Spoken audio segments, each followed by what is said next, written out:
महाराष्ट्रात विधानसभा निवडणूक तोंडावर आली आहे आणि त्यामुळे सर्वच इच्छुकांनी आपल्या सोयीच्या आणि विजयाची खात्री असलेल्या पक्षात जाण्याचा निर्णय घेतल्याचं चित्र संपूर्ण राज्यात दिसतंय। पुणे जिल्ह्यातील इंदापूर विधानसभा मतदारसंघ हा कायम चर्चेत राहिलेला मतदारसंघ आहे।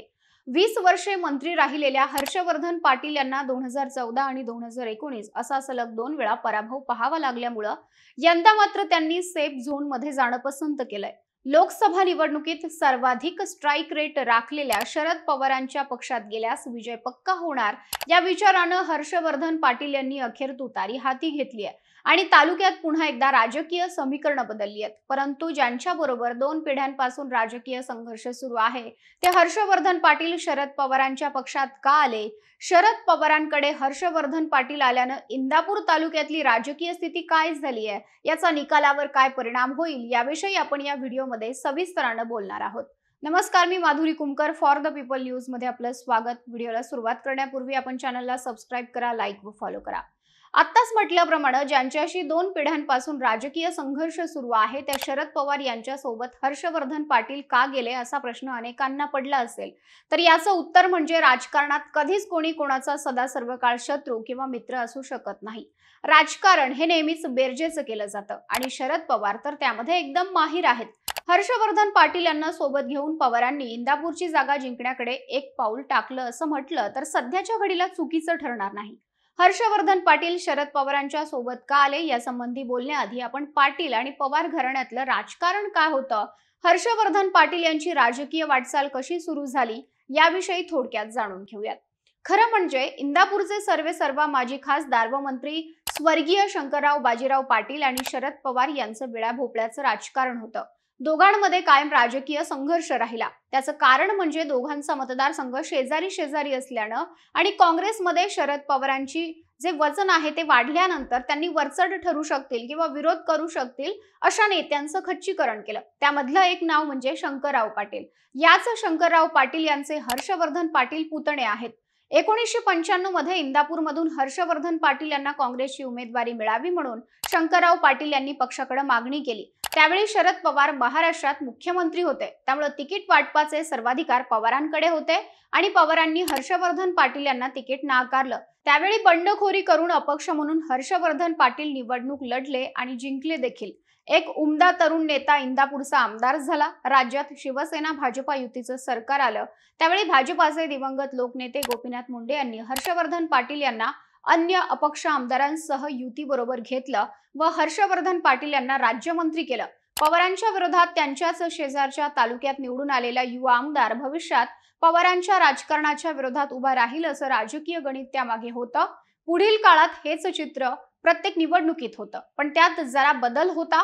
1999 पासून ते 2004 व 2009च्या विधानसभा निवडणुकीत बहुमत मिळवून काँग्रेस व राष्ट्रवादी काँग्रेस आघाडीचं सरकार राज्यात आलं। त्यामध्येही हर्षवर्धन पाटील मंत्री राहिलेत।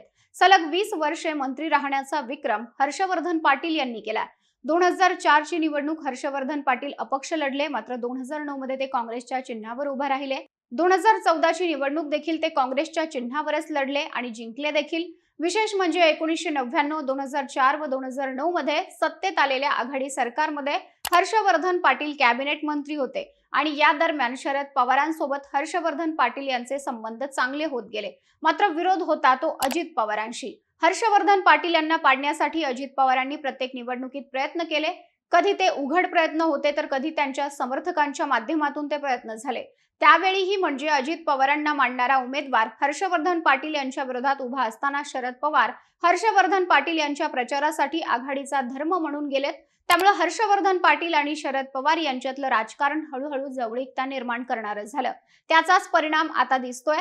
आता अजित पवार बंड करून महायुतीमध्ये गेलेत। हर्षवर्धन पाटील देखील 2019च्या निवडणुकीपूर्वी अजित पवारांच्या राजकारणाला कंटाळून भाजपमध्ये गेले होते असं हर्षवर्धन पाटील यांनीच अनेक वेळा सांगितलंय।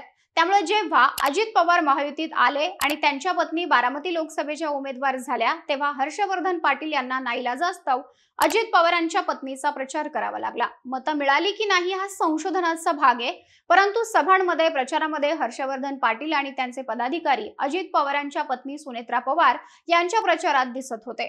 या लोकसभा निवडणुकीत महाविकास आघाडीला महाराष्ट्रात जोरदार समर्थन मिळालं. शरद पवारांच्या पक्षाचा तर विजयाचा स्ट्राईक रेट हा सर्वांपेक्षा जास्त राहिला. महाराष्ट्रात गेल्या 5 वर्षात झालेल्या फोडाफोडीच्या आणि ईडी, सीबीआय, इन्कम टॅक्सच्या कारवाया व या सर्व सूडबुद्धीच्या राजकारणात शरद पवार व उद्धव ठाकरेंना मोठी सहानुभूती मिळत असल्याचं चित्र आहे. त्यामुळे अनेक नेते जे भाजप, एकनाथ शिंदे व अजित पवारांसोबत गेले ते पुन्हा माघारी येत आहेत. त्यातही शरद पवारांच्या पक्षात येण्याकडे या सर्वांचा कल जास्त दिसून येतो. हर्षवर्धन पाटील यांनी 1995, 1999, 2004 आणि 2009 अशा सलग 4 वेळा इंदापूरचं प्रतिनिधित्व केलंय आणि या 4ही वेळेला ते सरकारमध्ये मंत्री होते आणि या 4 पैकी 3 वेळा त्यांनी अपक्ष निवडणूक लढवली. तर 2014 आणि 2019 मध्ये त्यांचा सलग 2 वेळा पराभव झाला. राष्ट्रवादी काँग्रेसचे विद्यमान आमदार दत्तात्रय भरणे यांनी त्यांचा दोन्ही वेळेला पराभव केला.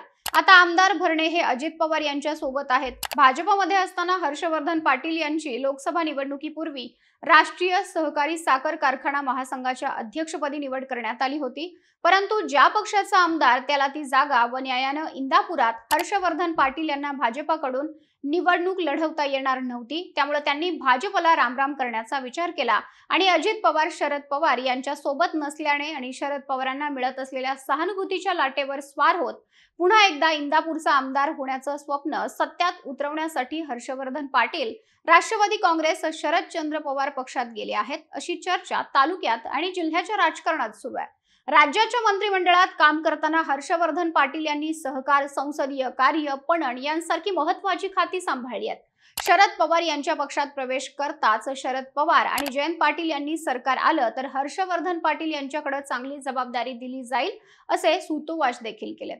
आता मागच्या 2 निवडणुकीत मिळालेल्या मतांवर नजर टाकली तर बऱ्याच गोष्टी तुमच्या लक्षात येतील. 2014 मध्ये सर्वच पक्ष स्वतंत्र लढल्यानं राष्ट्रवादी काँग्रेस व काँग्रेसमध्ये थेट लढत झाली.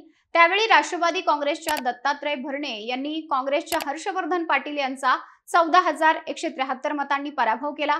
त्या निवडणुकीत दत्तात्रय भरणेंना 1,08,400 तर हर्षवर्धन पाटलांना 94,227 मतं मिळाली होती. पुढे 2019च्या निवडणुकीत या दोघांमध्येच सामना झाला. त्यावेळी दत्तात्रय भरणेंनी हर्षवर्धन पाटलांचा 3,110 मतांनी पराभव केला होता. त्या निवडणुकीत भरणेंना 1,14,960 मतं मिळाली तर हर्षवर्धन पाटलांना 1,11,850 मतं मिळाली होती. या दोन्ही निवडणुकीत हर्षवर्धन पाटील यांचा पराभव झाला असला तरी पराभव खूप मतांनी झालेला नव्हता. हर्षवर्धन पाटील अपक्ष लढले, भाजपकडून लढले तरी त्यांना मानणाऱ्या मतदारांची संख्याही मोठी आहे. त्यामुळे त्यांना मानणारे मतदार आणि आता शरद पवारांना मानणारे मतदार यांची गोळाबेरीज केली तर अजित पवारांच्या राष्ट्रवादी काँग्रेसचे उमेदवार दत्तात्रय भरणे यांना ही निवडणूक आव्हानात्मक असेल असं आत्ताचं तरी चित्र आहे. नुकत्याच झालेल्या लोकसभा निवडणुकीत इंदापूर विधानसभेतून शरद पवार गटाच्या उमेदवार सुप्रिया सुळे यांना अजित पवार गटाच्या उमेदवार सुनेत्रा पवार यांच्यापेक्षा 25,951 मतांची आघाडी मिळाली होती. त्या निवडणुकीत सुप्रिया सुळेंना 1,14,020 तर सुनेत्रा पवार यांना 88,069 मतं मिळाली होती. यावरून निवडणुकीच्या निकालाचा अंदाज आपल्याला येऊ शकतो. लोकसभेच्या मतदानावरून तर ही निवडणूक चुरशीची होईल असं वाटतं. परंतु या दोघांमध्येच सरळ लढत होणार की इथं तिसरा कुणी तगडा उमेदवार उभा राहणार आणि त्यांच्यामुळे भरणे व पाटील यांच्या मतांचं गणित बदलणार हे प्रश्न अजून तरी अनुत्तरित आहेत. 2019 मध्ये पराभव झाल्यानंतर महाराष्ट्रात विरोधकांवर ईडी, सीबीआयच्या कारवाया वाढल्या. त्यावेळी हर्षवर्धन पाटील यांनी भाजपात प्रवेश केला आणि एका कार्यक्रमात बोलताना भाजपमध्ये आल्यानं शांत झोप लागते असं वक्तव्य हर्षवर्धन पाटील यांनी केलं होतं. आता पुन्हा हर्षवर्धन पाटील यांनी भाजपला सोडचिठ्ठी दिली आहे. त्यामुळे पुढच्या काळात पुन्हा एकदा तपास यंत्रणांचा ससेमिरा त्यांच्या मागे लागणार का हे पाहावं लागणार आहे. सध्या तरी शरद पवारांनी इंदापूर विधानसभा मतदारसंघात हर्षवर्धन पाटील यांना पक्षात घेऊन मास्टर स्ट्रोक मारल्याची चर्चा राज्यभर सुरू आहे. पवारांच्या या खेळीविषयी आणि हर्षवर्धन पाटील यांच्या पक्षप्रवेशाविषयी तुम्हाला काय वाटतं? तुमचं मत कमेंट करून सांगा. व्हिडिओ आवडल्यास लाईक करा आणि फॉर द पीपलला यूट्यूब, फेसबुक व इंस्टाग्रामवर सबस्क्राईब, लाईक व फॉलो करायला विसरू नका. भारत दुनिया का सबसे बड़ा लोकतंत्र और एनएलसी भारत देश का सबसे बड़ा गैर राजनीतिक मंच। शक्तिशाली लोकतंत्र के लिए राहुल कराट का सार्थक कदम। मुंबई में हुआ ऐतिहासिक प्रथम राष्ट्रीय विधायक सम्मेलन।